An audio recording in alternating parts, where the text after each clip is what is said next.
Le Togo, avec ses trésors naturels, allant de montagnes majestueuses, des plateaux et de la Kara aux plages paradisiaques d'Anero, en passant par les anciennes gares routières emblématiques de Blita, aspire à devenir une destination de choix. L'objectif est ambitieux: attirer 500 000 touristes chaque année et faire grimper la contribution du secteur à 6,2% du PIB d'ici 2025 à 2027. Une recette infaillible, donc, de lutte pour la cohésion sociale et la promotion de bonne entente entre les peuples. La 45e édition de cette célébration veut simplement faire du tourisme un véritable outil de paix. Le secteur touristique national se porte bien comparativement à la période de la crise sanitaire liée à coronavirus. Sous la vision éclairée du chef de l'État, le secteur du touristique est en train de se réinventer.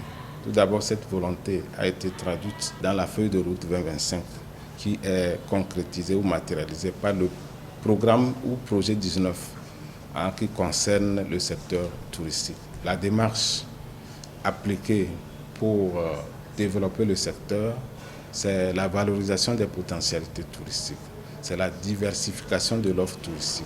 L'offre est en train d'être enrichie et à terme, on atteindra ce taux de 6,2%. Même avec les chiffres actuels, ces chiffres sont très rassurants. Peut-être même on va dépasser ce taux. Les économies qui misent sur un secteur touristique dynamique démontrent une incroyable résilience. Le Togo, conscient de cet atout, valorise ses richesses culturelles et naturelles pour se positionner sur la scène internationale. Si nous prenons la région maritime, nous avons le tourisme balnéaire avec notre plage, avec notre lagune, avec une belle embouchure à Anero. Nous avons aussi la maison des esclaves. Nous avons le marteau, le plus grand marteau d'Afrique, le marteau de Yohonou. Donc ce sont des potentialités qui sont à valoriser et vendre ces potentialités ou cette offre sur le plan national et international. Si nous allons dans la région des plateaux, c'est une zone par excellence des cascades où on peut pratiquer l'écotourisme. Donc nous pouvons citer la cascade de Baladier, la cascade d'Akloa, la cascade de Pété-Bénin et aussi le centre historique de Kamina qui est en cours d'aménagement. Maintenant, nous allons dans la région centrale. Là-bas, nous avons la plus grande cascade de l'Afrique de l'Ouest, la cascade de Suruku. Et nous avons aussi la poudrière allemande au niveau de Sokolé. Dans la région de la Kara, nous avons le site Kutamaku qui est placé au patrimoine mondial de l'UNESCO. Nous avons le parc de Sarakawa. Nous avons le site de la métallurgie ancienne de Bassar. Maintenant, si nous allons dans la région des savanes, nous avons les grottes au grenier de Nok. C'est des magnifiques grottes.